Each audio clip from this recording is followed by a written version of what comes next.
My name is Candace Sanderson, and I welcome you to episode 3 in my series on channeling. And I have called this one Sidewalks of Time. Did you know about these sidewalks? I did not until my messengers shared them with me, complete with primitive sketches for me to understand. Stay tuned to learn more. In the last 2 episodes, I tried to simplify and hopefully demystify channeling. Channeling is an opening to messages and experiences outside the norm, beyond the 3D, period. Nothing woo-woo about that, right? Actually, channeling takes place daily. It is part of the human experience. We just don't always recognize it as such. We connect with the 5D, those non-physical states beyond our 3D daily lives. And how do we do that? In our nighttime dreams, daydreams, intuitive hits, and those inspirations behind artistic endeavors like music, art, literature, dance, and much, much more. Being in spirit brings inspirational touches to our 3D lives. Even brainstorming is a way to tap into information beyond the 3D. Today, I will mention a few concepts the messengers taught me. And if you follow me, these will be familiar to you. I'm referring to the POE, point of existence, and the TEA, T formula, thoughts, energy, action. We will also look at time, those sidewalks of time, and how that is a factor in channeling and going out of body. I have shared the importance of allowing 5D information to flow. We do that by not judging it in real time, whether it's an out-of-body experience, a deep meditation, communing with guides or others in the 5D. It is best to allow this information to flow into our awareness. What about dissecting what we receive? Certainly you want to do that, but you want to do that after the fact, because judging it in real time puts us back into our bodies. Our brains love to get that information and analyze it. So when the experience happens, let it happen. Don't judge then, only later. Because when you're in the middle of it, the best thing to do is simply observe and document. The messengers told me how to use our observer, our witness, as a tool to travel beyond the 3D. And from there, we communicate with all sorts of non-physical entities, from our higher selves, our guides, maybe deceased loved ones, angels, maybe even ETs, but the list is endless. This is why allowing that flow is important. When we step into the divine frequency surrounding those entities, it can feel overwhelming.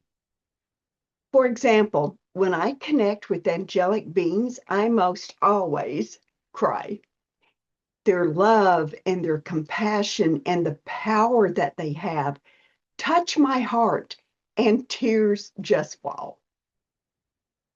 When I learned to view life through the lens of energy, I began to see the relationship between energy, frequencies, and vibrations, and how those, according to Nikola Tesla, really do explain the mysteries of the universe. When we allow our non-physical selves, our energy bodies, our spirit, whatever you want to call it, when we allow that part of us to ride those vibrational waves and frequencies, we take a voyage into realms that can be life-changing. And when we are at the helm, I want you to remember the 3 things I talked about before: Trust, allow, and smile. Trust. If you start to judge the material and you think you're making this up, the process will stop. Same thing goes if you get excited, like, yay, I'm channeling, or I'm having an out of body state. This is your 3D ego speaking. And when it starts talking, it often derails the experience. Now, let me give an aside here. Use good judgment. Protect your energy field. Put a bubble of light around you before you start your journey. Say a prayer. Use an affirmation. There are many ways to protect yourself. And if you make a connection and it does not feel right, trust your heart. The messengers tell me that the heart is a portal to the other side. So use it for discernment. Use it as a gatekeeper to let you know whether you should enter now or later. If you make a connection and something feels off, no big deal. Just back off. Try again later. If you trust the contact, then allow the energy to flow. And as it flows into you, your energy body expands into it, becoming one. This means there is a vibrational match, and that is key. Now there's something that you can do. Smile. When you smile, that keeps your frequencies higher, because when you smile, whether you feel like it or not, your brain doesn't know the difference. The brain will flood the physical body with endorphins that lift your spirit. And that is an important part of the T formula, TEA, thoughts, energy, action. When my messengers told me about this formula, it made it easier to see life through that filter of energy. Thoughts, energy, action. Let's look at that E in the middle of TEA. In order for the thoughts to manifest as actions, it needs that E in the middle, energy, emotions. Energy in motion is the fuel. And the fuel needs to be appropriate. You would not put water in a gas-powered engine and expect the car to run. So if your thought, your intention, let's say, is to meet your guides, that's your desire. Coming face to face with your guides is the A, the intended action. Once you set the intention, smile to ramp up your energy, to raise your emotions, to fuel your initial thought. If you slip and start to doubt that you can meet your guides, then your T, the thought, becomes derailed. That means you have just fueled your initial thought with the energy of doubt. And that is what will manifest, doubt. Guess what? You will not meet your guides. Becoming aware of this formula will empower you. Watch the process in real action. It's the law of attraction, TEA. Now let's look at the POE, point of existence. The messengers tell me that the POE is simply your awareness. It is consciousness. They have told me to think of the POE as a dot, this tiny particle that often hangs out in the body. And it is so neatly and comfortably tucked away that many of us actually think that we are our bodies. My hand, my hair, my feet. But we are not those things. But when our awareness is in the body, it's understandable why we think we are our physical bodies. Long before I started on this path of the 5D, of spirituality, of out-of-body experiences and channeling, I always knew that I was not my body. As a psychologist, I would attend meetings, And often we would go around the room and introduce ourselves. I loved it when this would happen because the first thing I would do is grab my pen and draw a line down the middle of my paper to make two columns. And then I would tally who would start the introduction by my name is versus I am. The majority of the people, and usually everyone but me, would introduce themselves beginning with I am. I know and have known for as long as I can remember that my name is Candace Sanderson, but who I am is much more complex than that. I am Candace Sanderson or John Doe suggests to me now that the POE, point of existence, is so deeply embedded in that 3D human form that we actually think that is who we are. Now, why is this important? I'll explain how the POE interacts with time and how time too is nothing but an energy wave. But it is important on another level, our belief system. Many beliefs are so deeply embedded, like that particle form, that dot of our POE, that we do not see it as a belief. We think that it is a law, just like the law of gravity. So our POE, our consciousness, our awareness, guides our body day by day, hour by hour, with us being unaware that it is leading us. But when we learn that it is separate from the physical body, it is actually much greater than the 3D human world, then that's when the fun begins. Bob Monroe from Monroe Institute starts his affirmations with, I am more than my physical body. That statement is so simple and so easy to remember. Yet over the years, my understanding of how profound that statement is grows. When we know, not believe, that we are more than physical matter reality, then it makes moving into the 5D a much easier step. Knowing that we are more than our physical bodies is a permission structure to return to our true selves, which is non-physical. Some call it spirit, some call it energy. The name does not matter. What is important is that our greater selves are not contained within these human bodies. No, not at all.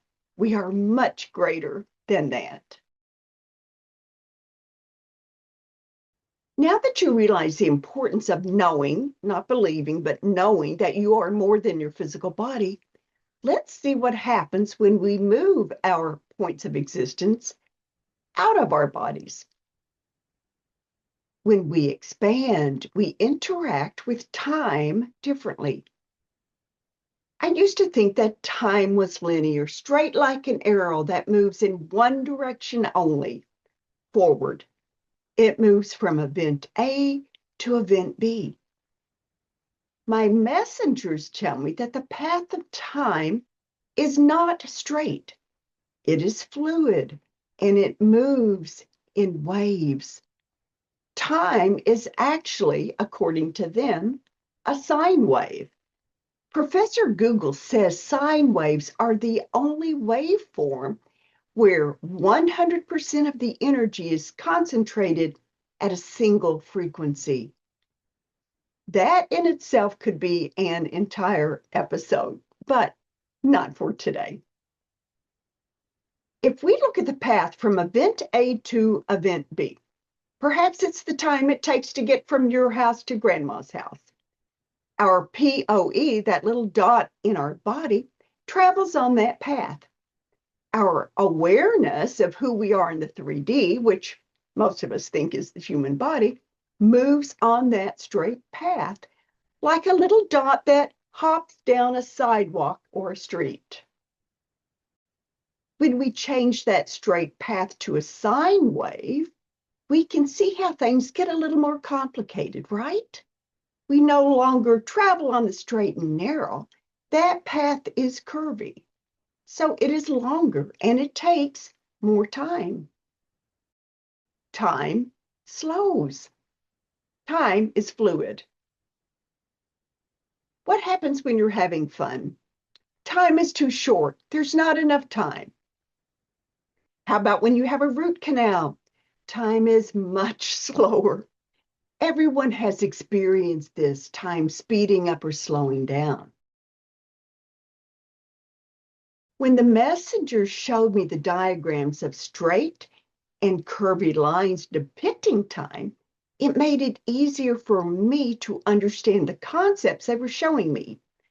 Our points of existence, who we are, move on those pathways, those sidewalks of time. I want to keep these episodes relatively short, so I will stop here. We have laid the groundwork, the foundations for interacting with the 5D. We know about our awareness, and that is a particle form, a dot, called the point of existence. And for most people, it's comfortable to stay in the body, out of sight, out of mind. We see the fluidity of time. It is not straightforward. We know about thoughts, energy, action, that T formula, and how we set intentions and then fuel them with positive energy in order to get the intended action. Next time, I will show how we pull these concepts together to interact in the 5D. I will talk about what happens when we step off that sidewalk of time. You won't want to miss that episode. By the way, before I close, I just returned from the Monroe Institute a few days ago, and this is mid-April 2025. I was there for the movie premiere of The Consciousness Connection. This is a great docu-film on science and consciousness by Dave Beatty, Bob Davis, and Wilson Hawthorne. You can catch it on Gaia or Amazon Prime Movies if you don't subscribe to the Gaia Network. But if you do subscribe to the Gaia Network, check out Divine Science, Season 2, Episode 3 on channeling. You will see me a few times in this episode also. So until next time, remember the importance of kindness.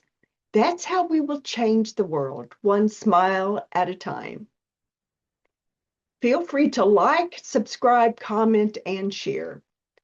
Until next time, when we slip off that sidewalk of time and learn the tricks of the trade, I wish you goodbye.